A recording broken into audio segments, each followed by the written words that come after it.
Welcome to Connection to the Cosmos with your host, me, Dr. Lisa Thompson, where I have out of this world conversations with extraordinary people.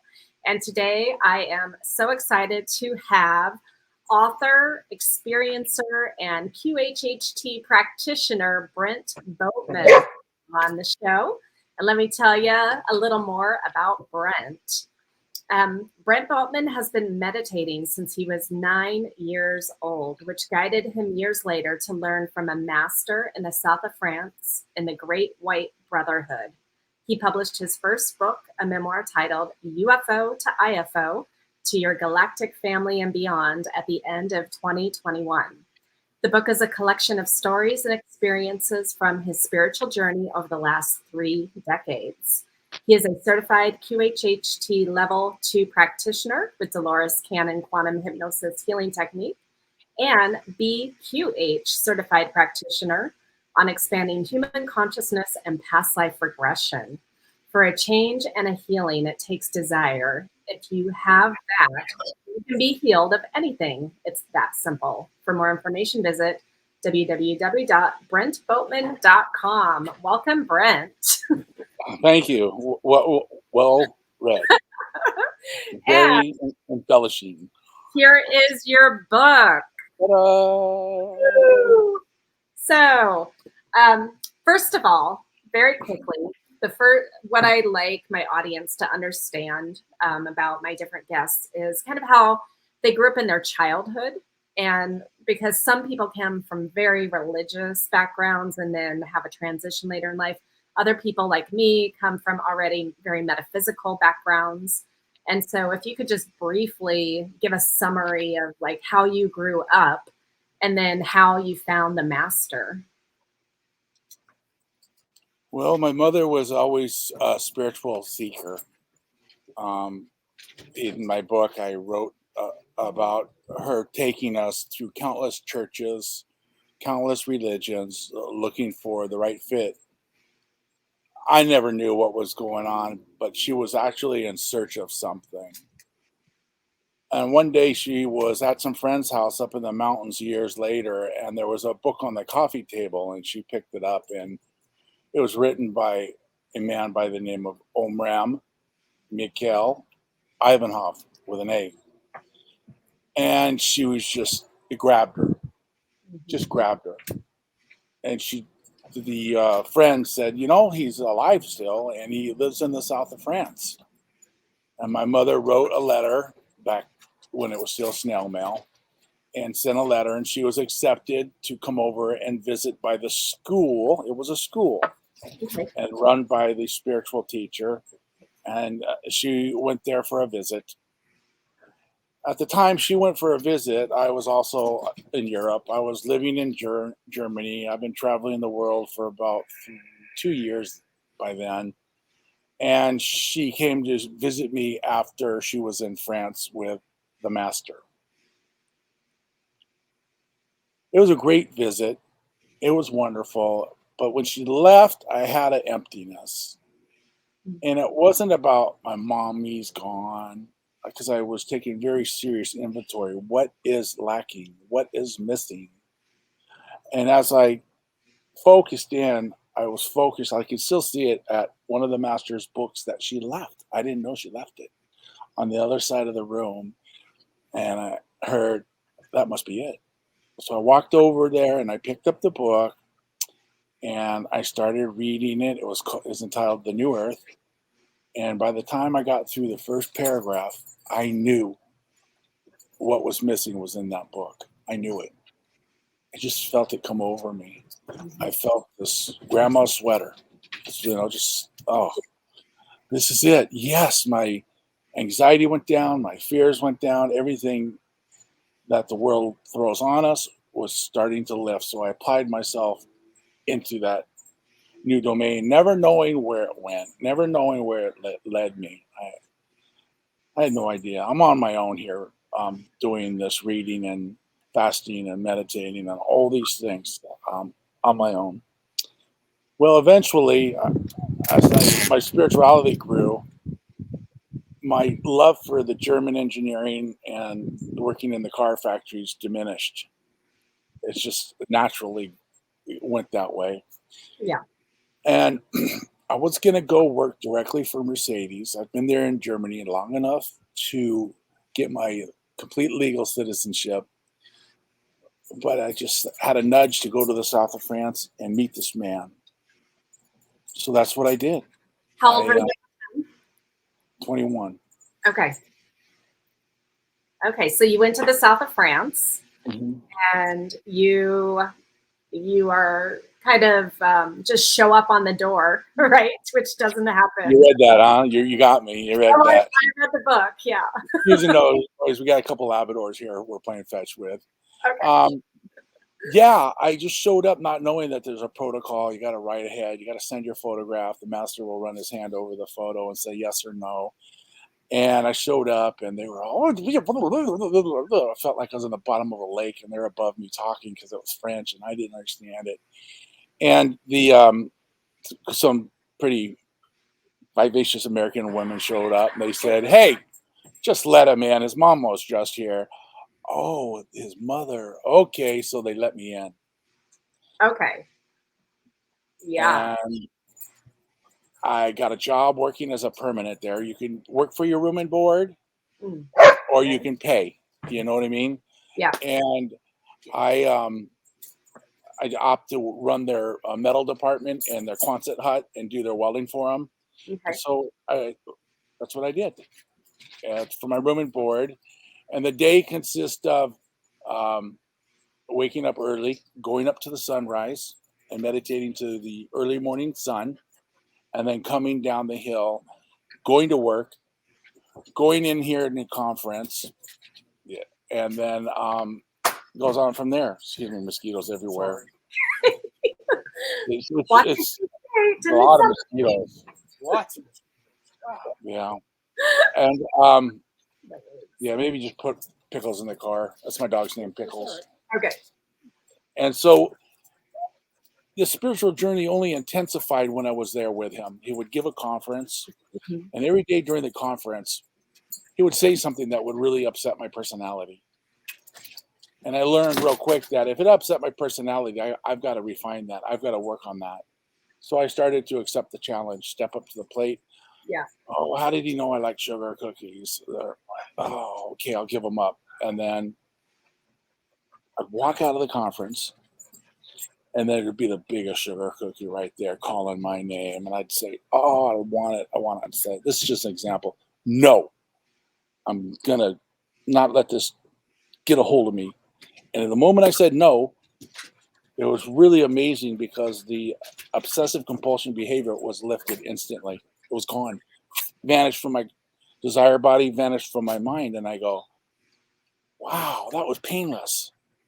So I kept doing this all summer long for every virtue that I had, every problem that I had. Everybody else had the opportunity too to do the same thing. But I took it as a very serious challenge. By the end of the summer, the master said, I'm looking for one man and one woman to go to Paris, to go to the advanced school initiatic training. I go, well, I'm going back to America. You know, I've been gone 4 years now, almost 4 years. And I need to go figure out, I got to go figure out what I'm going to do with my life. I'm 22 by then. And I was down in the tunnel working. We call my workplace the tunnel. And my mom came up, hey, the master made up his decision on who's going to go to Paris. And I'm like, all right, cool. Who's going? She said, he chose you. And I'm like, Mom, I was going to go back to America.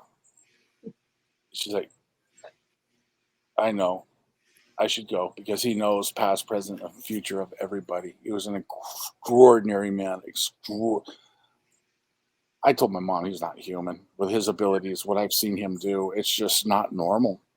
How could he speak to 100 of us and answer every single question we all have in our mind or in our hearts in a 3-hour session? People would come out of there and say, I feel as he was just speaking to us, to me, you know, and he had that ability. Yeah. It was amazing. So I went to Paris and I did a bunch of really intense training, spiritual guidance was some this older man and two sisters would come into my room and we'd talk, and I would follow the exercises. And but then the UFOs at that point started to show up. Okay, so yeah, let's talk about that. So was the one on the balcony, was that your first experience, or just one that was really like intense for you? Yeah. Okay, I'm going to rewind a little bit here. I had no idea nor acceptance that UFOs had anything to do with spirituality. None. Zero. Okay. It did. That don't fit with my spiritual journey. That doesn't mesh. So I paid no attention to it. But they knew where my level of consciousness was, Mm-hmm. and they'll go, we'll just train him through osmosis or through downloads, because he's very open to it, and he knows when he receives it, and he will respond to our requests. Okay. So then we were having dinner, and we're out of olive oil, and I said, I'll go get it. They go, you know where it is? I go, yeah, it's in the basement of the master's grand saal of the big hall. So I walked out the door, and then right out in front of me, maybe 100 yards or 150 yards in front of me, was a UFO. Because we lived on a kind of a hill, and then the valley dropped down. So Okay. straight out, this would be way up in the air. Yeah. And way up in the air, Okay. there was a UFO, and I just looked at it. And I could see it spinning. And I was amazed with my mechanical mind how stable it was. It wasn't wobbling or nothing. And then what really got my eye were the lights down below. Okay. They were rectangular in shape. And there was no heat signature of a hot spot of the lights. The colors were evenly distributed all the way out through the rectangle. And it would be like orange, and then purple, and then green. And each time it would change colors, I would consciously look for the heat signature or the color signature of the previous light, but it was gone. The residue of it would be gone. I'd go, whoa, check that out. So then I decided to like lean in on it using telecommunicating abilities. And I said, I want to hear what this is all about. So I lean in, kind of a body language thing. Yeah. And it says, you are meant to see this. I go, okay, this is for you. I go, okay. And then they said, go do what you came to do before somebody comes outside and finds us.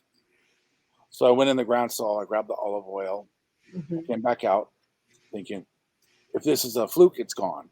If it's real, it's going to still be there. And it was still there.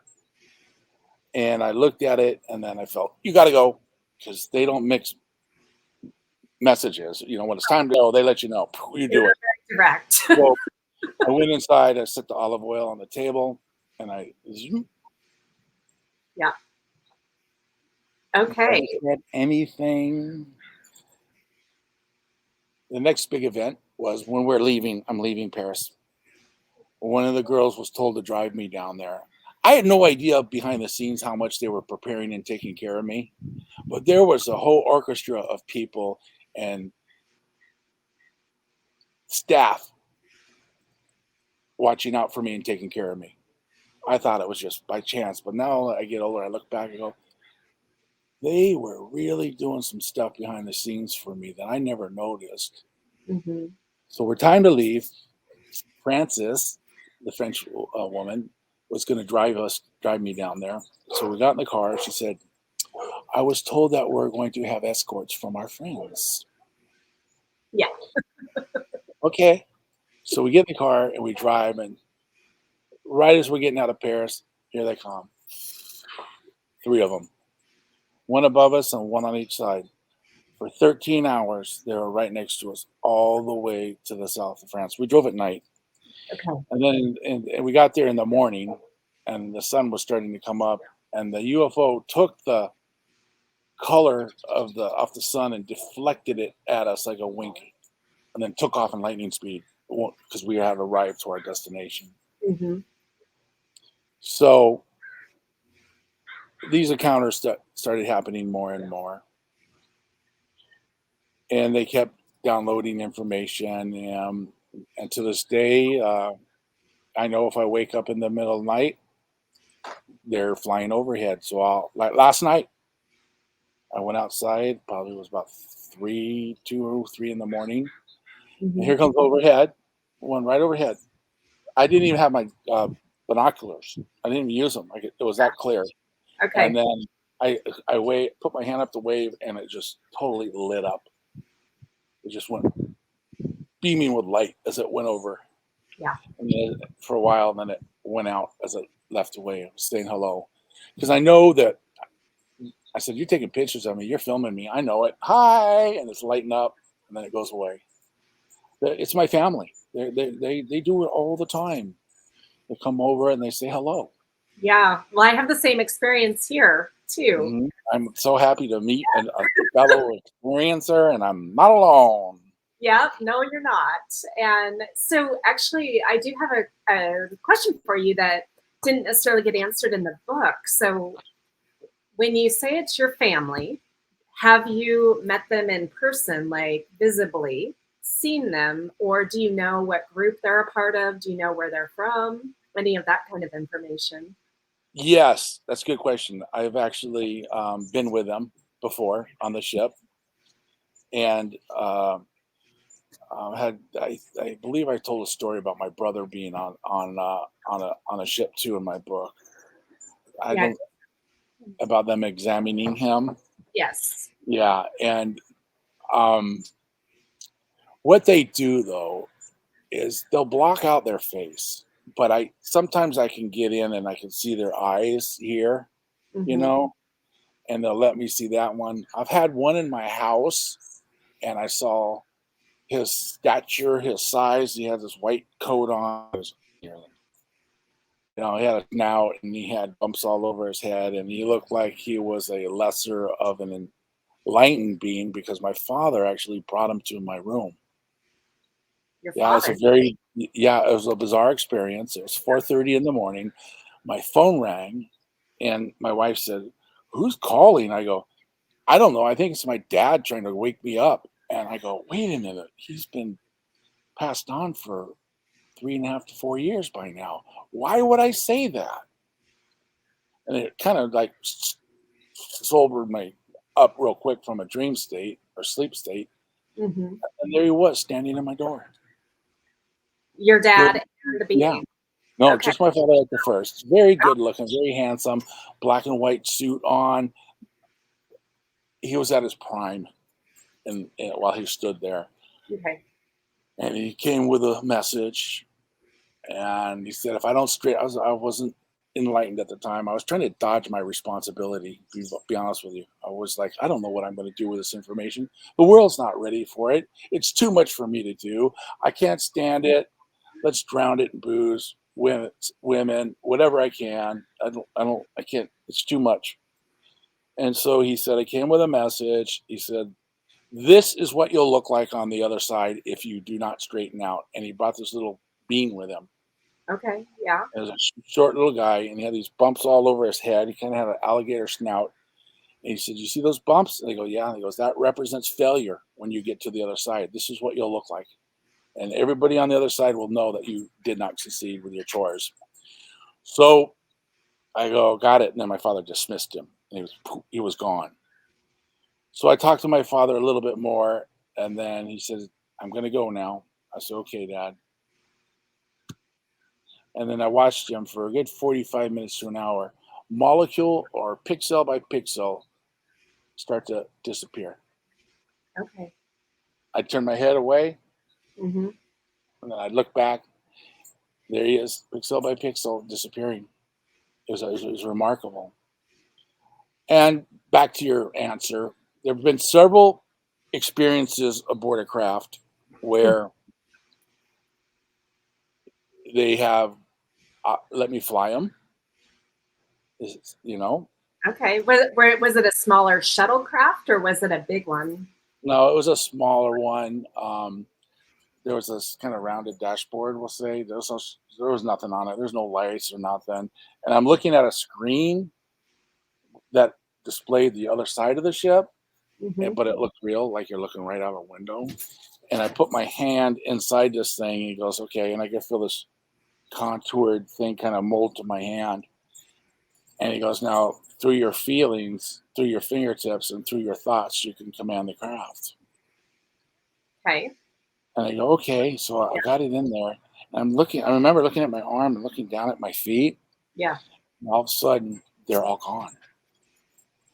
I can't see my feet. I can't see my arms. I can't see anything. I'm only a person with thought, a being, a consciousness. And I said, oh, we just went invisible. And I still feel the feeling. It was like a cold, sort of like a cold electrical sensation that kind of went through my body, real mild. And I go, wow. And I could see the stars down below where my feet were. I could see through everything. It was amazing. That's similar to an experience that I had when I was 15. So I was in a shuttlecraft. It was just me and my guide. And the craft that we were in, it looked completely transparent, where just like you said, you could see out into the darkness. You could see the stars. You could see the gaseous colors as you're flying through them. Mm-hmm. So yeah, it's that's what, if you were to die, that's what you would be like. Just your consciousness, and through the space, and you can go wherever you want to go, do what you want to do. It's really amazing how actually loud your voice in your head would become. Like right now I'm speaking and I hear it, but all of a sudden when you're in that state, it's like synonymous. It's one. right. Very interesting. So did you go anywhere specifically, or you were just on a ride? We're picking up on chicks. We enjoy riding. No. Then they asked me if I wanted to see how old I was, Okay. and I said, "Okay, yeah, sure, yeah."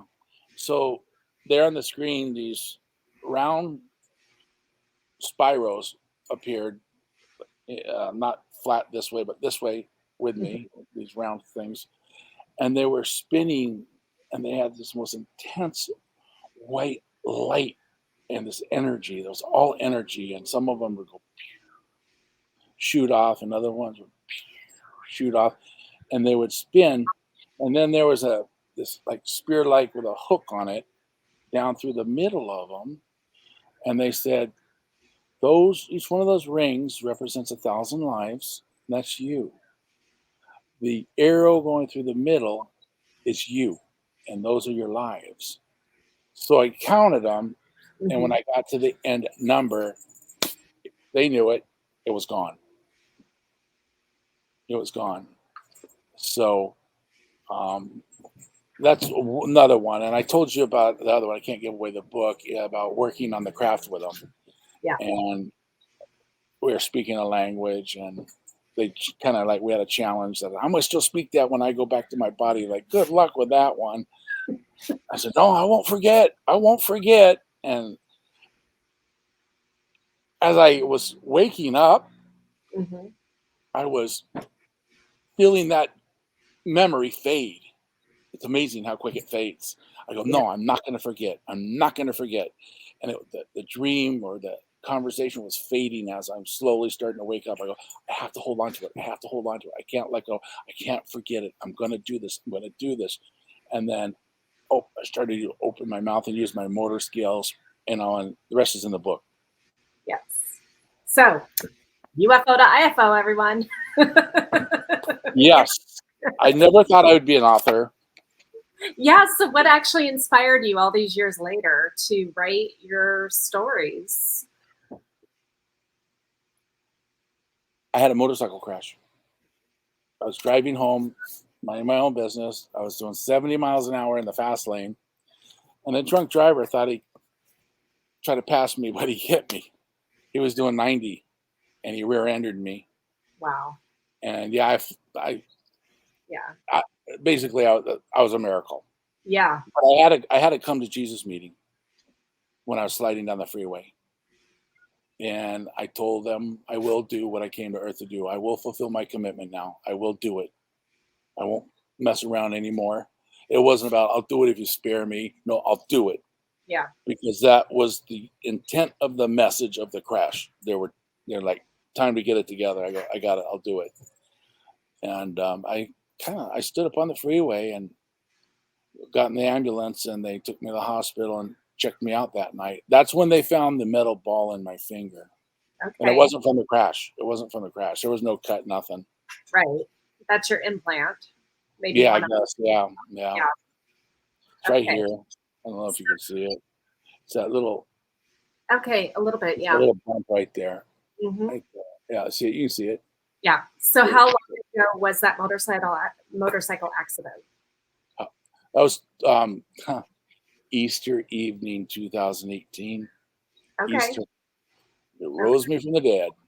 So 4 years ago. And then what did you know your purpose to be? Like, what did you know your work to be? What are you meant to be here to do? Well, there's a gap between Earth and them, our extended family, our higher self.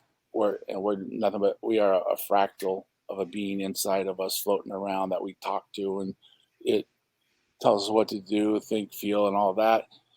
And the larger portion of us is in another dimension. Mm-hmm. And being a practitioner, as you know, most of the times what the person does on Earth also corresponds to what their higher self does in another dimension. But to answer your question is to help people understand the next dimension and to align themselves with it to prepare for the graduation. Because almost everything on Earth that we do, car, job, whatever we do is virtually worthless in the next dimension. So we should not put so much alliance or so much time focusing on the worldly affairs. We should spend more time working and preparing ourselves for the next step and learning how to empower ourselves, because whatever we put into our spiritual bank account now will be multiplied by 10,000 when we graduate. So if you have an arsenal of spiritual tools and wisdom and love and light, and you go to the other side, you're a mighty warrior, you know. And that's my inspirational message to everybody. It's like, meditate, learn to align yourself, and look for the proof in your star family as they fly over. You know, I have countless stories of taking people out and say, ask it, are you my star family? And nope, no response. Next one, no response. Next one. It lit up for me. That is your extended family, and you're not alone. It will be with you from now on, and I want you to look for it and pay attention. Yeah. And, so is your understanding that everyone here on Earth has their star family? mm-hmm. Absolutely, without a doubt. And also, for the most part, everyone volunteered to come here for the grand experiment. You ever notice how people all have a desire to gather knowledge? Everybody wants to learn one thing or another. They want to learn something. Okay. They can obsess on good things and bad things, but they want to learn. Yeah. Right. So sometimes it takes a long time for them to learn something. Sometimes it's slow. But God wants that knowledge. Bring it back so we can, when you return, you actually take with you. The master used to say 3 bobbins: one from the heart, one from the will, and one from the intellect. Everything's recorded, and when you go, these bobbins, these are put into a computer, and they're played, and the information is extracted, and so then they could use it for you to rate yourself on how well you did on Earth, and also to build a better world next time. Yeah. So we're just like little minions down here gathering information for the bigger of the greater good. Yeah. Yes, we are. And you and I are on a very similar mission here. We're very aligned in that mission. So I am very happy to know you now and to have you in my world. I'm very happy to. I mean, yeah, No That coincidence. was another big reason for writing the book, is because I wanted to pull the tribes together. Everybody's got to come together now, Yeah. and I kept it hidden for a long time about my ability to walk outside and look up in the sky, and they come out like, hey, come out and say hello. There they are. So I kept it hidden too. What was your purpose for keeping it hidden for so long? Fear, Hmm. acceptance. But it happened when I was at level 2 in Florida, and a girl said in my row, I saw a UFO last night. And I'm like, I'm not surprised. They follow me wherever I go. I know they go. And then a gal who you read in my book, her name was Teresa.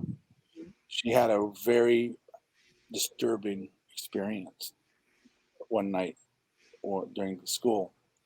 I didn't even know her, and she came up and started talking to me about it. And I broke it down for her and talked to her about it. And then we parted ways. We became friends. She invited me to Las Vegas. I go, well, I'm never going to go there. And then she told me about this thing she does with a friend called the Pristine Council, which is quantum healing, and asked me to participate in the group. Hmm. And the Pristine Council gave their approval about me being there. So I went to Las Vegas, and she came right up to me. Teresa did. She said, all right, Brent, what's up with this UFO? You're a mega airport. They're all over you. They follow you. They're hundreds all around you. And I'm like, what? I don't know. She's like, you know. So I trusted her, and I told her my story about being with a master and all the spiritual growth that I've done. And by then, I'm starting to realize that they are spiritual guides. Hmm.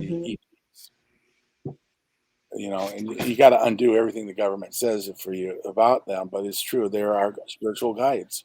Yes. And so Teresa, this other girl in the room, didn't believe in them at all. She's scared. And I said, would you like to see one? She said, yeah. I said, okay. They showed me where to go.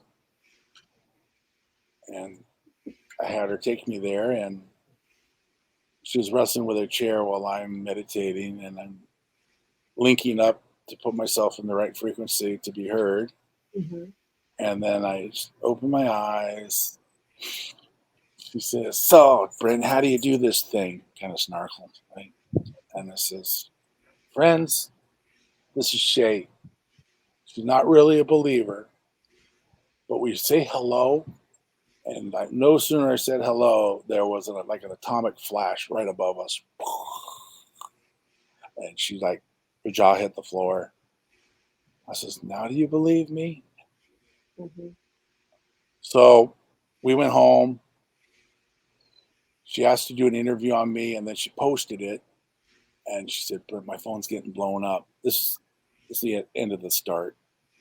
Come over, and she shows me this article. I go, how do these people know so much about me?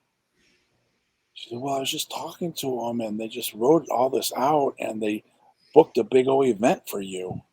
I said, we're going to go out Wednesday, and now they made a full-on blown-out event, and I'm starting to get mad, right? And I hear, stop, Brent, stop. We, meaning them, Hmm. arranged this for you. It's time for you to come out Yeah. and speak fearlessly and boldly about us. And I go, I've been waiting for that. I go, I got it. Hmm. So I just put on my boots and marched out and did it. And I'm doing it ever since. I don't care what people say. I don't care how they feel. I'm going to say the truth. And, I've had very minimal flack. Well, and Yeah, how beautiful is that? Same it's here, wonderful. right? It's wonderful. And so I made these little pins that look just like these ships on my book, um, that I give to people when they take my course. It's UFO On Demand. It's to teach people how to make contact themselves, kind of like the way you and I do it. Yeah. And it's to wear it so as to attract conversation and other people.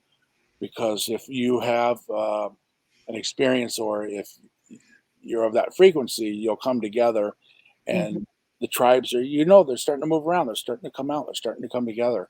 They are. Well, people are becoming less afraid of speaking out or sharing their stories. And the more that you and I and others like us start to write about it, speak about it, share, we normalize it. And then it's not going to be like fringe society or the tin hat wearing crazy UFO people, right? Yeah, yeah. I haven't heard that one for a while, I but know. yeah, it's wonderful, and it's just starting off a friendship and a conversation with a skip, you know, and then hey, let's go out and watch the stars. Okay, let's go.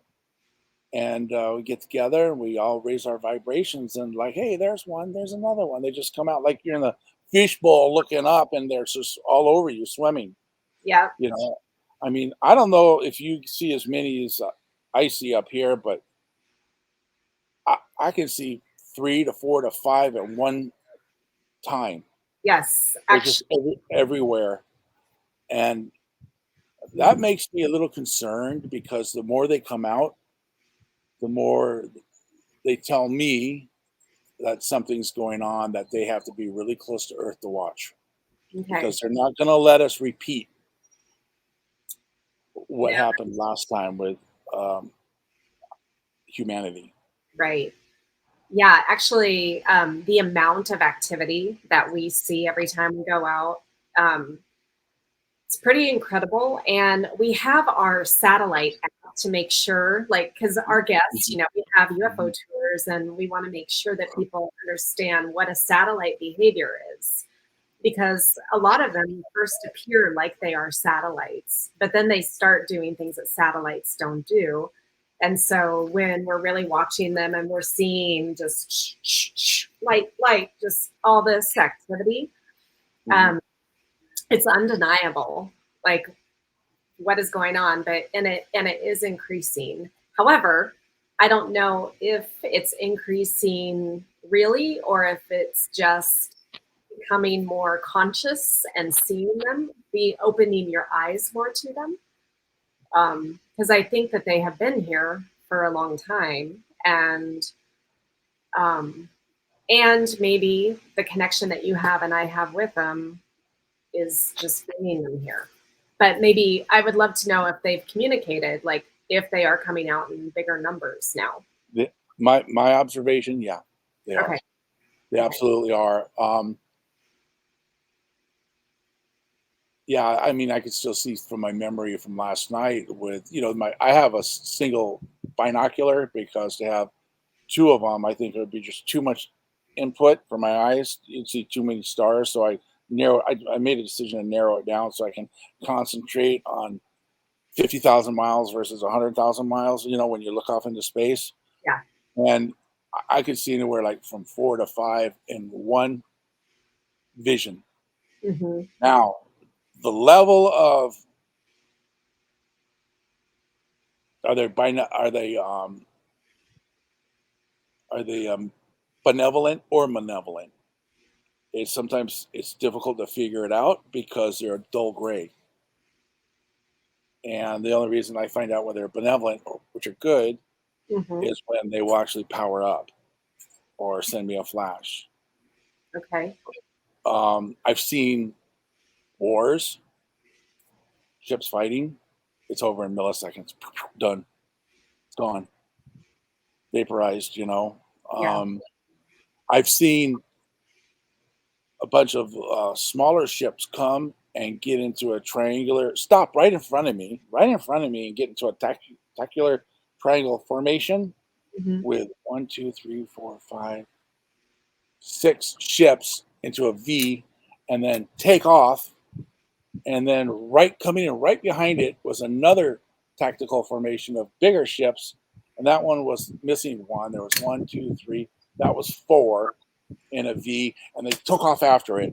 I go, oh, somebody's on the hunt. Okay. They were chasing them. Interesting. So Yeah, did you see that in Las Vegas or in Washington? up here in Washington. You were- Yeah. Okay. Okay. Yeah, so the kind of activity, like last week we had a tour out, and there was one at the very end that was like really performing. It was just really, really interactive, and that was kind of the finale of the tour. And at the end of the tour, or earlier in the tour, I had talked about the Syrians and how they were part of the genetic seeding of ancient Egypt, and that was part of my role. And so I was telling the guests about this, and then we had that activity. And then I went to show one of the ladies some of the different alien races, and my iPad got frozen on the Syrians. And I was like, oh, is that you guys showing me? And they're like, yep. So it was nice to have confirmation like that. And we've seen other things, even without the goggles, through the clouds of like Yeah, pyramid, like pure outline, sharp outline, pyramid shaped, giant yeah, in the sky. And so that I got confirmation was the Andromedans just saying hi. And, but I mean, yeah, there's just so much activity. And like you're saying, yes, there are benevolent and malevolent beings out there. However, the benevolent ones far outnumber the yeah, malevolent. And I don't want people really to focus on those malevolent ones, because the more that we raise our vibration, we're not going to experience that. We're going to only experience what we are. yeah, yeah, yeah. The master Omram Mikhail Ivanhoff, he would say that the darker side is compared to cold, and cold goes to 248 degrees Celsius, no colder. The lighter side is heat, that goes to infinity. Mm. He says the lighter side has unlimited resources, where the cold doesn't. So the lighter side will always prevail. Yeah. Uh, yeah, very Yeah. interesting. And he's given some other wonderful parables I could share with you another time about who the devil really is and what the role is. Okay. Well, and yeah, I have my own ideas on that too. So that'd be a fun conversation. But Oh yeah. I do want to actually ask you. So, in your book, you talk about having your sperm taken, your seed, and I'm curious. I've had other guests on my show that know that they have hybrid children, and a couple of them have actually met their hybrid children. Have you experienced that? Yes, I have. Okay. And it was just too clear. It was just too clear. Yeah. And it wasn't like a foggy dream. I mean, I could see this person, I could Yeah. see another person, I can see him, and she came up to me, and she was beautiful. And when she walked in front of me, she had the ability take her body and put energy into me Mm. that completely revved up my sexuality and my force. I mean, from here all the way down to my knees was just this hot bed of love.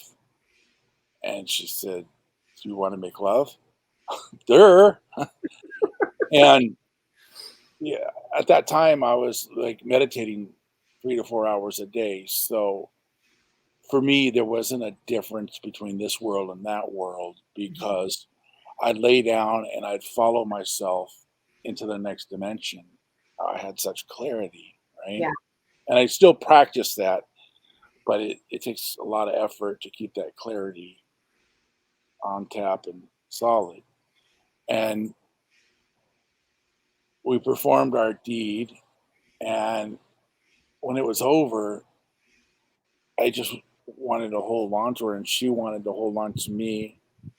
And these two beings came along and said, you have to go. You must go." And I could feel her heart, because we were bonded, Mhm. just so sad that she had to leave.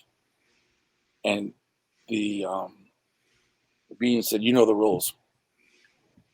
And so she left. But I remember when I was doing it, I woke up out of this dimension. I remember that. Mhm. And then they was put back under, because that'll happen. You'll be in that dimension and you'll come to, and they know it, and they go, oh, put them back into sleep state. We don't want them to know. I've Right. even told them that before. You want me to think it's a dream, but it's not. I know it. Yeah. And so after that was over, I found myself sitting cross-legged on top of my sleeping bag in my tent in the south of France. Okay. This is just one experience. Yeah. And I go, wait a minute. I never sit cross-legged. It's not a habit of mine. I don't do that. And I started looking at the tent, and it was lit up like a fluorescent tube all around my tent, all lit up. Mm-hmm. And I go, now, if anybody was on the other side of my tent with a flashlight, there'd be a beam of light hitting the wall. Right. There's no heat signature there. There's no beam of light. Yeah. I go, it's coming from above. So I ran out real quick. The light was gone, and the ship took off. I go,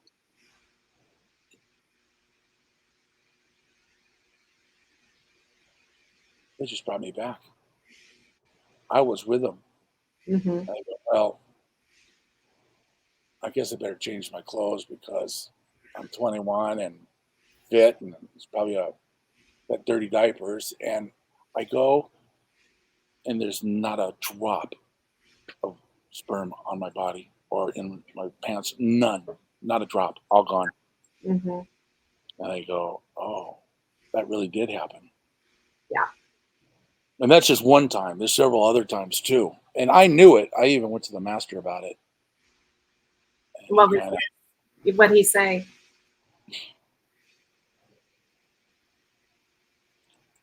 He said, I got more important things to do. Shooed me out the door, right? And then but before he did, he goes to turn the TV on, and there's old Mickey Mouse cartoons playing, and he sat in that chair. He goes, I got more important things to do. And he turns on the TV, and it's cartoons. Before I got out of his driveway, out of his his walkway, I go, I got it. He wants me to figure it out for myself, and the whole thing about the TV set and cartoons was a joke. I got it, because that's how I would get the information, is through telecommunication. Mm-hmm. It's all I would do. I felt like I was a crazy person, and I get so many downloads. Look, I found my notebook too. Okay. I found my notebook, and I actually packed it with me because I want to go through it. That what I would write during the master's lecture, I still have that. Well, so you've written this book. Do you think you're gonna have another book with more stories? Yes, or I'll turn this into audio.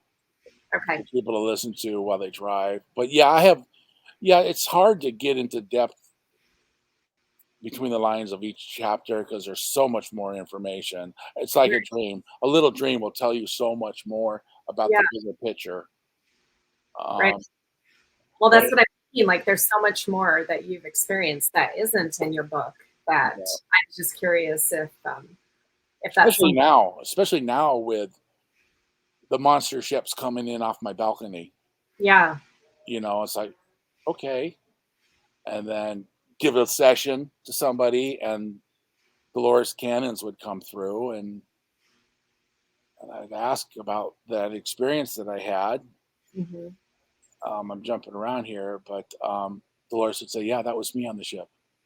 Okay. Well, and that was one thing I was going to ask you about with your QHHT practice now. Do you have them coming through, or like you said, Dolores comes through? Quite often they come through. Okay. And the person will be like kind of confused, and wait, there's somebody here that they have a message for you. They want to talk to you. And the other being will come through, and sometimes it's an ET, and I'll ask them questions just for a little spot check, and they'll say, why do you ask? You know the answer. Well, I know, and that's one thing. Like, I've started to channel my Arcturians, and the thing is, like, I know so much information, and so I feel like I don't even know what to ask you because I feel like I already know all the answers. That's But wonderful. what can I ask for people that might want to learn something new or different or have Mhm. a different perspective on that? And so I'm just working with that now. It's a newer thing. From my perspective, you are such a highly evolved being to have that quiver in your cap. That's extraordinary. And I feel that writing a book is important, but it's probably more important to do something like this and get the word out more. Like, hey, there's easier ways to get through all this, and there's shortcuts. Do it. It's so important because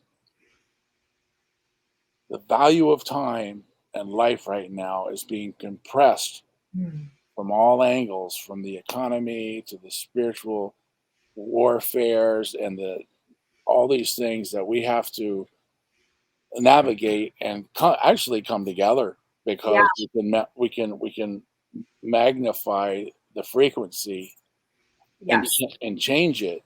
Yes. Um, every word is alive. There's a reservoir for each word that is out there, and either you're adding to that reservoir or you're taking from it. And the dark side feeds off that reservoir. Mm. And it's very important to watch your speech in your heart. It really is. That is very true. And I mean, just it seems like one thing after another over the last many years, but just like fear, fear, fear, control, fear. And so the more that, at least for me, and I was talking to my friend about this yesterday, my friend Tammy, like the more I need to stay out of that polarity. I need to stay out of this tug of war that's going on and really just know the truth is love, right? That Yep. is the truth of everything. Hmm. And so the more that I can just sit in that place of love and my own personal joy and peace, then even though, yeah, there's shit going on around us, but coming from that place, there I can do a better job in my life for the people in my world That's if I could. that's wonderful. Yeah, that's beautiful. Yeah, But the thing, it's true. We have the ability to be human alchemists, and we can walk into a room just full of negative smut mhm, and consciously breathe it in, and with a thought, inject light and love into it, and exhale it. And you can do that and change the entire room in moments. yeah. Yeah, yeah. So if you're one of those people watching and you understand this, shine your light, shine your love. Yes, please, please. I noticed that in the hall when I first got there. At first, it's like, how come the master's talking about me? Which one of you ratting me out? You know? And then I go, oh, I never talked about that to anybody, so none of these women are ratting me out. It must be. And then I slowly started to take it apart and figure he had access to the quantum energy, the quantum field, the UFOs, the ETs. They were all a part of it. I remember standing in school, not knowing what they were, counted 7 rainbow shaped saucers above us Okay. in school. 7 of them. They weren't phased in UFOs, and I didn't know what they were because I wasn't there yet. But Hmm. now I go, they are all around. And then the orbs, well, people don't know what orbs are. Orbs are the little information gatherers that go everywhere, in through you, all around you. They gather the data and they send it to the mainstream quantum energy, and then it goes into the big computers and it comes back. Yes, there's a whole scene, like a stage. You got a stage, you got your actors and actresses, and you have your cameraman, you have your director, you have the makeup artist, you have the caterers. You got this whole scene behind the stage Hmm. we call life, Right. we call humanity. There's so much behind it and beyond it that is keeping us from killing ourselves Right. because we failed before. We Yes. were at this paradox before Mm-hmm. to try to make it, and we failed. And people go, well, how do you know that? And I'm like, well, where do you think deja vu comes from? We've experienced this before, Mm-hmm. and now we are back trying it once more. This time, they're not going to let us fail. They will step in and intervene. And that's why I say when I see more and more ships coming closer out there, I go, what's going on, man? Is something going to cut loose here soon? Because they sure are coming in ready to intercept.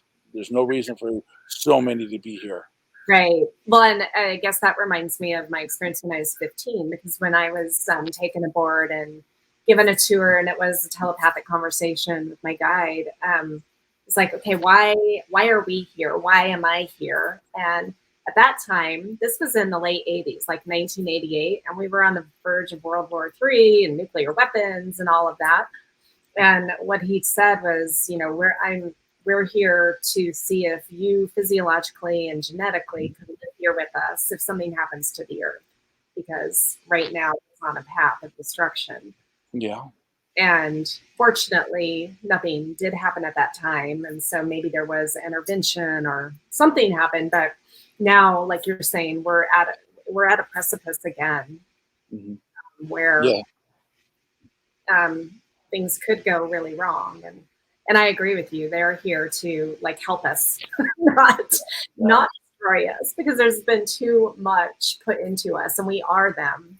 We are their family, and Yeah. Yeah. And call your galactic family in. The nice thing is when you do finally see the ship and meet it, they will actually they will help you. They will help you. They will give you information. They will guide you in through some dark times. yeah, Listen to that voice. Listen to them. yes. Um, Well, and that's and you can also send your aides to help somebody else. You need to move that. It's raining. No, I'm good. Thanks. Okay. Thanks, God. I didn't know it's raining. Oh, my luggage. Yeah, you can help other people. When I was giving a session to somebody, and they told me to heal the person, and they go, "No, you can heal this person. We want you to do it." And I said, "Well, how do you want me to do it?" Let them use your aids. Let them use your guides. They said, "You have two." I know I have two. I said, "Oh, really? What are their names?" They were right on. okay. They told me the names, and they were completely correct. I was testing them. What are the names? Lushma and Ramel. Okay. Actually, it's La Mer and Ramel. And the reason I got those names when I was 21, I was laying in bed and I'm looking up and I saw these little like blue and red electrons pop in the sky above me, and then I go, "Are you my guides? What are your names?" And I just went to the neutral state, and they said La Mer or Lushma, but it's really correctly it's La Mer, and the other one's Rameau. So left and right, L and R. That's how I remember it. Okay. Very cool. Yeah, everybody's got one. Yeah. I mean, well, I have multiple guides, but my main Arcturian is Uluru. So I like that. That's fun. yeah, Uluru. Uluru. I know a lot of people have a hard time pronouncing that, but when I have my Uluru. pardon, It's got a good roll to it. Uluru. Uluru. So Yeah, well, if you have questions, I mean, if you think you've had experiences, folks, I encourage you to get my book. I wrote this as 38 chapters, memoirs about experiences that I've had, and I've had countless thank yous from people for writing this book because they can identify with one, two, or three of my chapters that they've had the same experience, and that's that's what prompted me to write this. Is when I unlocked myself, I wanted to think of a way or figure out a way for other people to unlock themselves, and then we come together. You notice in the photo, it's right there. you see the ships are sending energy to the master sitting on the bench, and then the master is sending it to me, and I'm sending it back to the ships. That's what I came up with that image. Beautiful. And then I had it made. There we go, right there. Yeah, beautiful. That's how it works. And through, I created a course called UFO On Demand. After you read the book, if you want to learn how to do that, you can go to the course and learn how to do that. The byproduct of that is it's a sneaky way to get people to elevate their consciousness. Because if you want to see UFOs, you have to elevate your consciousness, and you will become more loving, more harmonious, more patient, more tolerant. Your life will flow in a much better state. Yes. And that's the whole angle. The UFOs is but the eye candy to get you started. Yeah, totally agree. And yeah, we are simpatico there. And my book will be out in the next couple of months, which is a good companion to your book. Yeah, it's actually, they're beautifully synchronized in the overall. I can't wait to get it and read it. So, you know, this might sound conceited, but I still get enjoyment out of reading my own book, you know, and reminiscing, you know, it's pretty fun. Here comes the storm. Well, and so I just, this Saturday, for those of you watching, Brent has very generously donated 2 copies of his book to people who attend my launch party of my newest Oracle deck, Connection to the Cosmos. Signed copies. Signed copies. Even better. So I have my newest Oracle deck, Connection to the Cosmos, and these cards are quite a bit different than my other cards because I wanted, you know, like you, I've been in a spiritual school on and off throughout my life, and we learned very practical techniques, tools, methods, and I've learned from other sources as well of how to raise that vibration, how to connect, how to do business. And so the cards actually, they give information about, you know, what the card means, but then I have practical techniques to actually do that thing, to really connect. And so connection to the cosmos, I'll make sure you deck, I'll make sure. But so the launch party is this Saturday on Zoom. So if you're watching, you can always email me, lisa@mysticmanta.com, to get the Zoom link for that. And I have lots of prizes. So Brent has generously donated a couple books. I am giving away an autographed copy of my newest book when it comes out. Free Oracle deck. I've got a human design chart reading I'm doing for people. My friend Tammy Cantrell is generously donating 2 different Oracle card readings with coaching. And I have fun things like alien jewelry. So it's going to be a fun time. It's the first time I've done a major launch like this. The other thing, I have my Galactic retreat coming up in October 13th to the 16th here in Hawaii. And all of the things that we have just talked about with learning how to do telepathy and really communicate with the mind, raise your vibration, all of that, activate your DNA, call them in, invite them in. All of that is part of the retreat. So if you're interested in that. And then if you are visiting Hawaii, of course, my husband Skip and I, we do Big Island UFO tours. And so we had a tour last night. It was fantastic, lots of activity. We have a spiritual tour tonight, which I love the spiritual ones. So we have our base ones where we're just looking through the goggles and we're talking story about UFOs. But the spiritual one is the people who actually want to do what you and I do, Brent, where we meditate and we get into that higher vibration and really call them in. And so that's not for everyone, which is why we have the 2 options. It will be eventually. It will. Exactly. It's a start. And so you can find me at www.drlisajthompson.com or mysticmanta.com and BigIslandUFOtours.com. And Brent, share how they can work with you and how they can find you. Yes. Go brentboatman.com for the books or the UFO On Demand course, or brentboatman.com for a session or a conversation. That's how you can find me. You can also get books through brentboatman.com. But we're totally accessible to help you elevate your consciousness yourself, or if you need some questions answered, we can take a step up to the plate on them and do the best we can to help you navigate through what ails you or what's happening with your life. Yeah. We're in this together. Keep your eyes on the skies. Yes. Well, thank you so much for being here with me today. And thank you those who are watching either live or watching the replay. And I will see you next time. Thank you so much for having me. Yes, my pleasure. Aloha, everyone. Bye, everybody. Bye-bye.